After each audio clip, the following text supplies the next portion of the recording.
This is the way some airliners land at London Airport every day. The pilot has no need to touch the controls. It's all automatic. But for years, aircraft have been flying and landing by remote control. Yes, models like these. And it was research done with the aid of models that has made automatic landings possible in aircraft of all kinds. Flying model planes is a popular sport in Britain today, making the little craft perform a realistic series of maneuvers by skillful operation of the fingertip controls.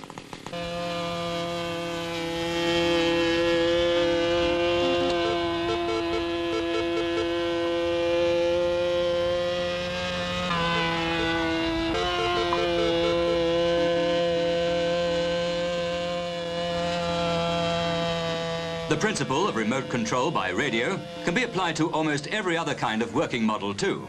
Take this miniature car. It can do almost everything that the full-size car can do.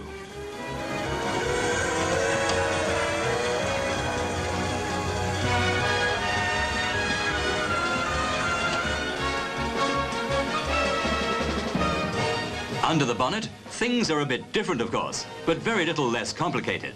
And after a run, instead of the ignition, it's the batteries you have to remember to switch off.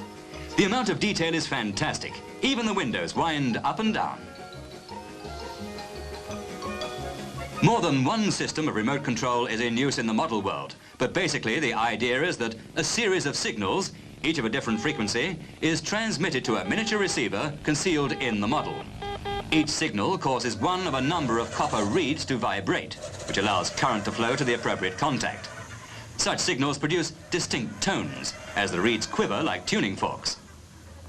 Half the thrill of the thing is the achievement of making them yourself. A finished working model can be expensive, but more and more people assemble the parts from made-up kits.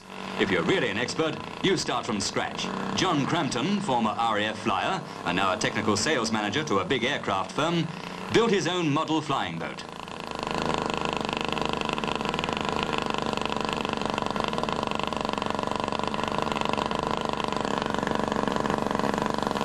After hundreds of hours' work, the dream came true.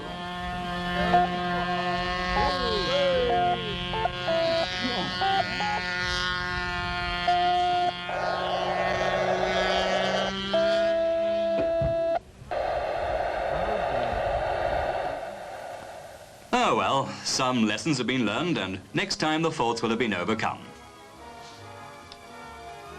It's safer perhaps to stick to one element at a time. And the advent of the miniature radio transmitter receivers has had a big impact on model boating.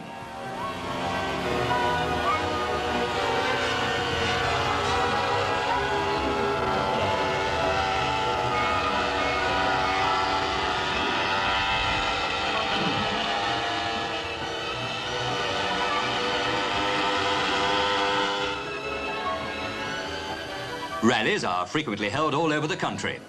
At this one, at St Albans, the competitions include negotiating a set obstacle course, sometimes with a dead boat in tow as well.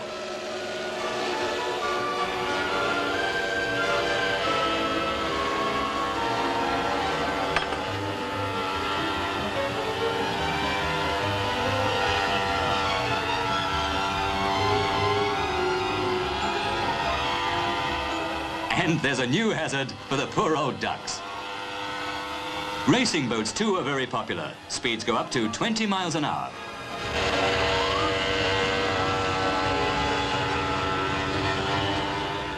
One of the big events of the year for Britain's aero modelers is the National Model Flying Championships, held here at Lavington RAF Station in Wiltshire. Real planes don't come here anymore, but for one weekend a year, Spitfires and others invade the field once again in miniature. Competition is fierce, and entries in the radio-controlled events must be both accurate in detail and realistic in flight. The championships are organized by the Society of Model Aeronautical Engineers, which has 5,000 members. The crowds that turn up from almost every part of the country give an idea of the widespread appeal of the sport. This model of a Gloucester Gamecock, which was in service in the 20s, is being prepared for its competition flight.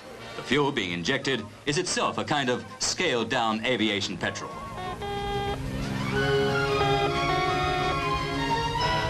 A final check on the controls. Pre-flight procedure similar to the real thing.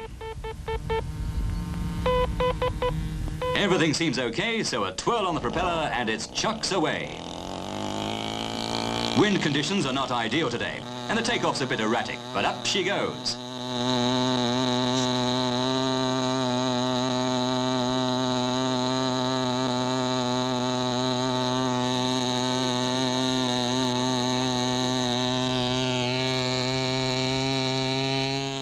The landing is the trickiest part, and even after the touchdown, disaster can strike, but this time we're down safely enough.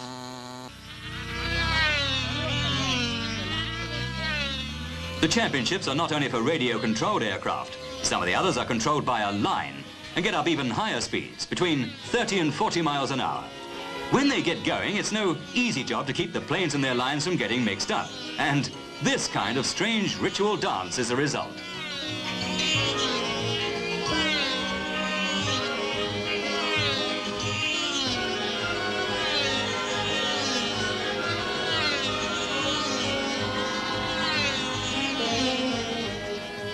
But models are not only for fun.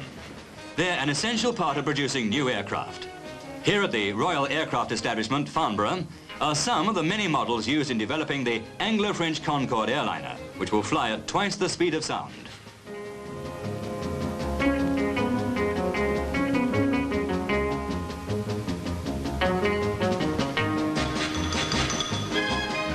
Models to try out various shapes and designs. Models to test the kind of stresses that will be experienced in actual flight. The whole history of the Concorde project is concerned with models at every stage. And another field in which models play an important part is the hovercraft.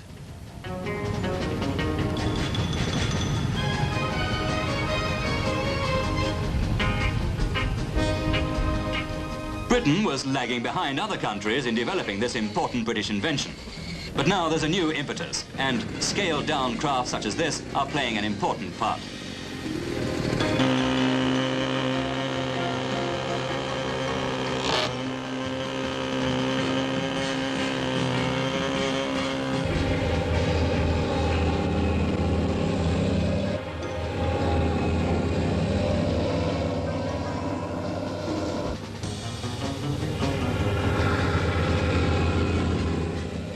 Looking ahead to the future, we can expect to find hover rail trains like this, skimming high and fast above cities, linking city centres to airports.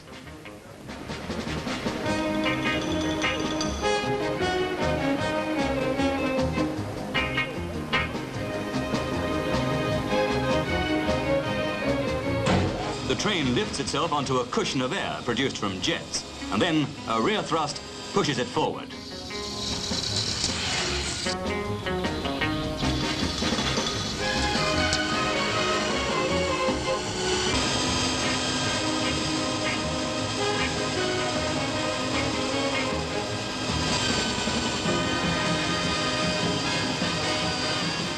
Safe and speedy, smooth and almost silent, it flashes along.